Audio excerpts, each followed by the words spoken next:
Hello बच्चों, Saraswati academy में आपका स्वागत है। आज हम चैप्टर 4 के एक्सरसाइज 4.1 का सेकेंड क्वेश्चन वर्ड प्रॉब्लम वाला करेंगे। क्वेश्चन आता है कि वर्ड प्रॉब्लम में क्वेश्चन दे रखा है, उसको हम क्वाड्रेटिक इक्वेशन के रूप में बदलिए ना। लेकिन कभी कभी इससे आगे बढ़ के बोर्ड में कई बार क्वेश्चन पूछ रखा है कि इसमें एक्स का वैल्यू भी निकालिए। जैसे लेंथ और ब्रेथ पूछ दिया, एरिया ऑफ रेक्टेंगल दे देगा तो कहेगा लेंथ और ब्रेथ बताइए। चाहे एज वाला पूछ देगा, या ट्रेन का स्पीड पूछ देगा, या कंजुकेटिव नंबर वाला, या इवन या ऑड पॉजिटिव इंटीजर के बारे में पूछ देता है। तो कहता है कि ये इवन पॉजिटिव या इंटीजर को भी निकालिए। ऐसे क्वेश्चन थोड़ा बढ़ा के पूछ देता है। तो इसमें आपको हम क्वाड्रेटिक इक्वेशन भी बना के दे रहे हैं और सोल्व करके भी दे रहे हैं कि आप दोनों तरह से कर सके, जैसे भी आए। ठीक है, इसके लिए आप स्टार्ट करते हैं। क्वेश्चन नंबर फर्स्ट है, the area of the rectangular plot is 528 meter square. The length of the plot is one more than twice its breadth. We need to find the length and breadth of the plot. मैंने कहा था एक rectangular plot है, उसका area 528 metre square है और उसका जो लेंथ है उसके ब्रेथ के ट्वाइस, मतलब 2 गुना से 1 ज्यादा है। तो हमको लेंथ और ब्रेथ निकालना है ना। तो आप कैसे निकालेगा? फॉर्म द क्वाड्रेटिक इक्वेशन ना according to the given condition. Area of the rectangular plot given है तो पहले 528 मीटर स्क्वायर लिख दिया। Let breadth equal breadth of the plot equal to x metre. पहले छोटे वाले को हमेशा मानते हैं, बड़े वाले को मानिएगा तो माइनस में आएगा। माइनस में भी आप कर सकते हैं, लेकिन अगर आप ज्यादा कॉन्फिडेंट है, प्रैक्टिस कर रखे हैं, अभी हम 10वीं के बच्चे हैं तो ज्यादा आपको प्रैक्टिस नहीं है, तो आप छोटे वाले को मानिए, उससे बड़े वाला प्लस में आएगा तो आप आसानी से निकाल सकते हैं। अब देखिए यहाँ जो मैं आपको वहाँ वीडियो बना के दिया था चैप्टर 2 में, और बोला था कि 4 तरह के जैसे होते हैं मिडिल टर्म स्प्लिट वाले, अब उस सारे चारों का यहाँ यूज होगा। आपको पहले क्वाड्रेटिक इक्वेशन बनेगा, फिर उसका मिडिल टर्म तोड़ना होगा, फिर आपको एक्स का वैल्यू निकालना होगा ना। इसीलिए मैं आपको उसी टाइम बोला था कि आप अभी ही परफेक्ट हो जाइए प्रैक्टिस करके। आपको हम चारों बना के दिखाए थे और उसके लिए 4-4, 5-5 प्रैक्टिस के लिए क्वेश्चन भी दिए थे कि आप कर लीजिएगा। तो हम उम्मीद करते हैं कि आप लोग किए होंगे और ये मैं करवाऊंगा, ये आपको बात अच्छे से समझ आएगी। देखते हैं लेंथ। अब जैसे ब्रेथ हम x मान लिए तो लेंथ कितना हो जाएगा 2x + 1।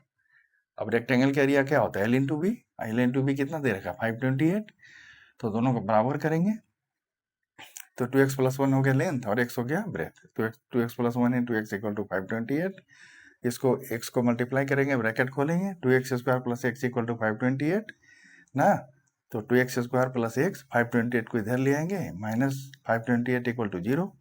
अब इसको तोड़ देंगे। तोड़ने के लिए आपको जैसे बता रखे हैं ये उसी चैप्टर 2 वाला पोलिनोमियल वाला चैप्टर में, कि इन दोनों को मल्टीप्लाई करके जैसे प्राइम फैक्टराइजेशन करके हम निकाल लेते हैं कि मतलब क्या हमारा फैक्टर आएगा। यहाँ प्लस यहाँ माइनस है तो डिफरेंस आना चाहिए ना। तो यहाँ हो जाएगा 2x² + 33x - 32 equal to 32x - 528 equal to 0। तो x इंटू 2x + 33, यहाँ चूंकि केवल x है ना, बाकी कोई चीज कॉमन नहीं है तो x बाहर निकलेगा और 2x + 33 अंदर आएगा। और माइनस यहाँ चूंकि x है तो यहाँ 2x है तो वही आना चाहिए। तो इसके लिए हम क्या करेंगे 32 में से 16 ही कॉमन लेंगे, 2x यहाँ रहने देंगे क्योंकि दोनों वाला फैक्टर आपको पता है कि बराबर होता है। तो ये 2x + 33 ये अपने आप बराबर हो जाता है, ज़्यादा आपको दिमाग लगाने की जरूरत नहीं है। यहाँ अगर सही निकालें आप, ये मिडिल टर्म वाला टर्म आप सही बिठाए हैं तो ये चीज़ आपको अपने आप सही मिल जाएगा।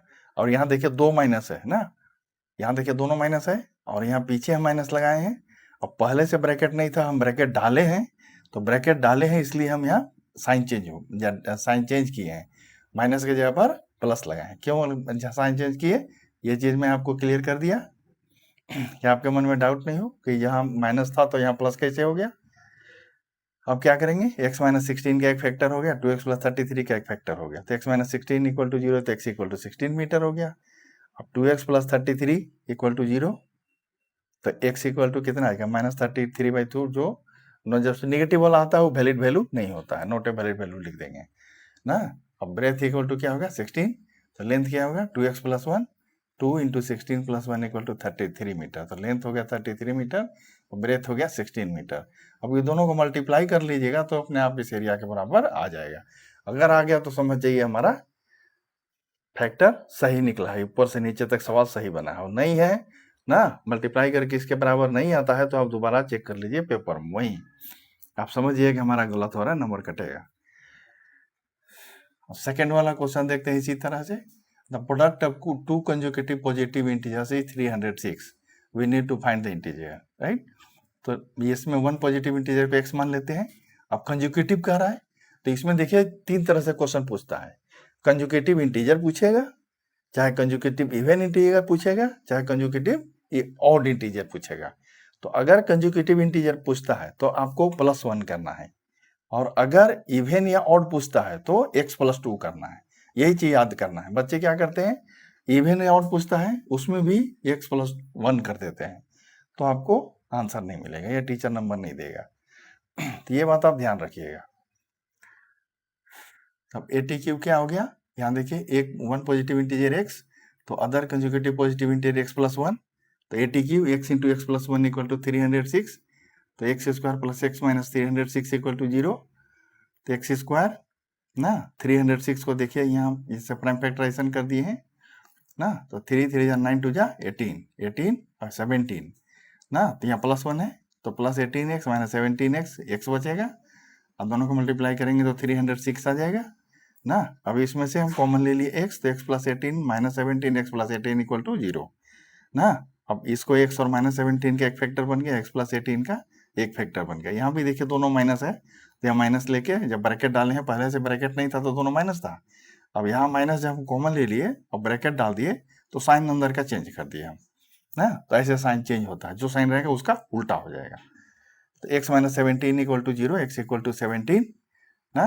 If x + 18 = 0, x = -18, not a valid value, right.